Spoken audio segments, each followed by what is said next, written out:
A few years ago, I spent a summer in Philadelphia.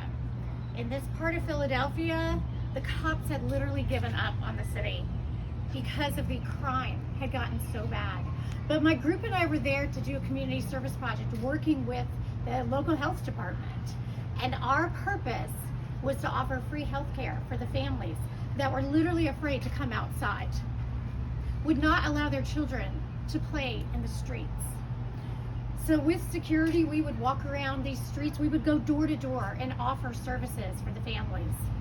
One particular day, it was very quiet morning, but I heard something and I turned around, and out of the corner of my eye, there was a man coming at me as fast as he could, running. Before I could really react, I just stood there, watched him. He threw something over a chain link fence into an empty lot. Before I could even react again, a SWAT team van came, swarmed in, jumped out, threw the man to the ground, threw him in the van, and left, all in a matter of minutes. Where was I this whole time? Frozen in fear.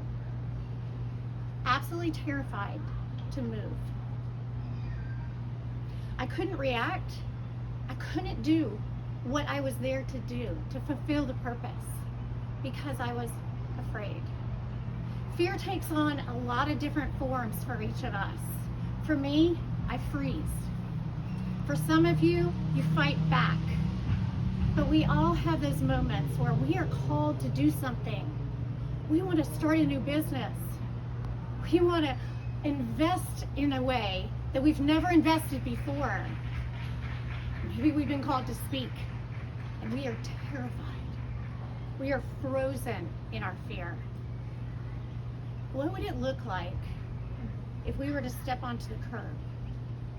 What would it look like if we were to step onto a box and say, I'm no longer afraid. I'm not going to hide behind my fear anymore.